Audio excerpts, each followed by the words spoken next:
Hello everybody, it is me, EpicBrisketooze, and today I'll be listing my top 10 animes of 2016. Now, all of these aren't in any specific order, so any of these could be a 1 or a 10. The only thing this list confirms is just the 10 that I liked all of 2016. So without further ado, let's begin this top 10 countdown.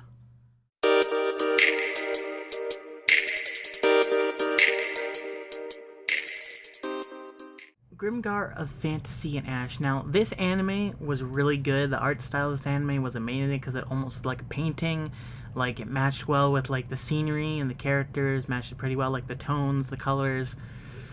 And then, like, the RPG elements were sort of turned down to make it more like a real life, like, / medieval times sort of combination. And that really developed the overall story to make it, like, a good or even, like, a better, to basically compare it to, like, other stuff in the genre like Log Horizon or Sword Art Online or any of those other ones, because it was sort of like that. And it also left lots of mystery and enough story to finish at the season 1, but it also could start a season 2 if it got popular. I have no idea how popular it is, but if that ever happened, it would be pretty good. But it also leaves you to go and check out the light novel if there's any English ones out there. So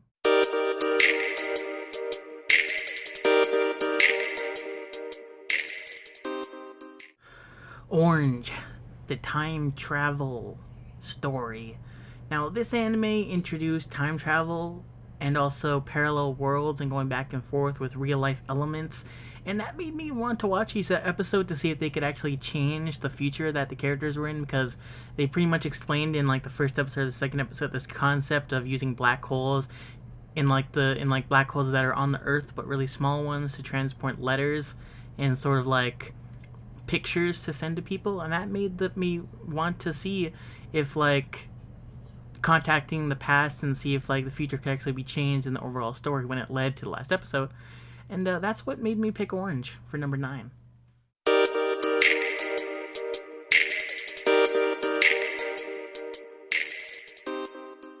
Now, I'm probably not going to say this right, but Sound Euphonium 2 and Sound Euphonium 1, but yeah, I pretty much picked this one because the art style looked really amazing, and like in some episodes were just well done for the animation, and that made these two sounds of Euphonium really good, and the music was like really cool to listen to. But this, at the same time with the music, it seemed like this thing focused really on the main characters and the side characters a little bit. And there was lots of mystery and lots of characters that made this a really cute anime to watch. So each episode I kept on watching it.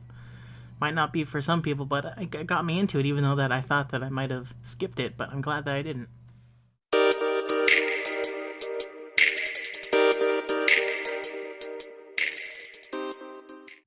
Mob Psycho 100. Now, I'm not gonna lie, I pretty much watched Mob Psycho 100 because it was created by the same person who did One Punch Man, and it was really enjoyable to watch because of the different elements and the similar elements you see in this anime compared to One Punch Man. And the psychic stuff was pretty enjoyable, and it seemed like a pretty good comedy too.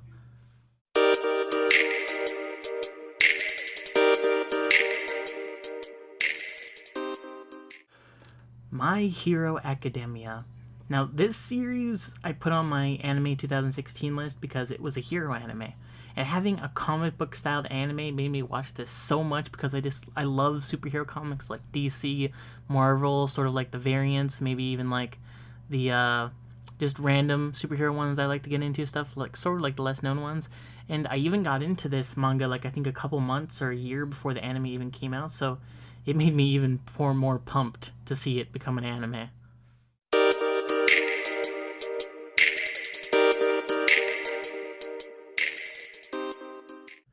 Yuri on Ice. To be honest, I almost skipped Yuri on Ice because it was about ice skating, and what made me watch it was because I have watched anime sort of like this, which would be like Haikyuu with volleyball, and Free, which is swimming, and then I also watched Kuroko no Basket, which is basketball. So I gave it a go around when there was only about 3 episodes out at the time, and just like a whole bunch of other anime fans, I pretty much really liked it, and I really enjoyed it. I liked the way that it ended. It left it open to a second season if that ever happens.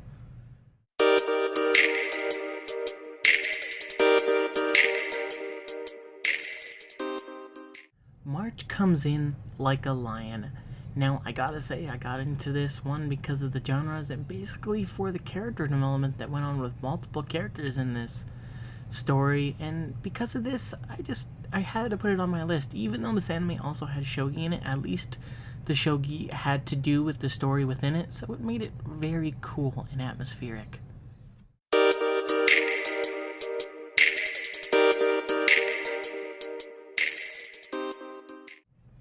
Erased.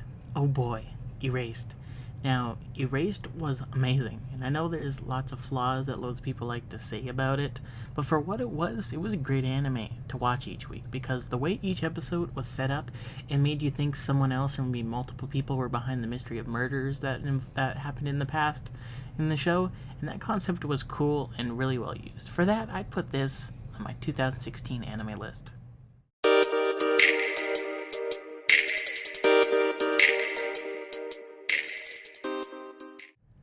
Re:Zero. Yes. I just had to put this anime on my list, and if I actually did make this a formal top 10, then this anime would have been my top number 1, or would have been number 2 of the whole year, because each episode was amazing, and the fandom was really great to be involved with, and even the voice actors got involved with it, because back in Asia or Japan, they did podcasts, and people uploaded that podcast on YouTube, and it was really fun to watch each week in each episode, and also to see the people translate the episode sometimes, and that made me like it even more. And I know people don't like this one either, but come on, Rem is love, Rem is life, am I right?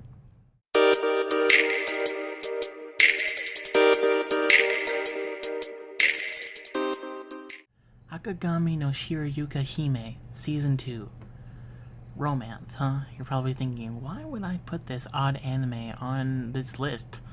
Well, that's because I just wanted to be just a little bit different from any other choice that people might have this year.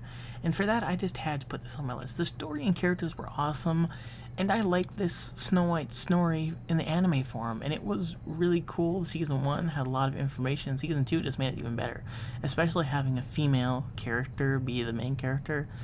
So, yeah, nerds. I'm just kidding. Okay, so I hope all of you have enjoyed my top 10 for this year's seasons of anime. And for all of you who have been watching this, please go into the comments and tell me your animes of the years. You can either agree or disagree with me down there, because I'll reply to anybody that comments. Also, before I leave, I just wanted to show a few honorable mentions on the screen right now. So these are the other animes I enjoyed but didn't show up in these top 10. So there you go. I hope you've all enjoyed this video. Don't forget to leave a like to show me you like anime. Goodbye, and I'll see you in the next video. See you later.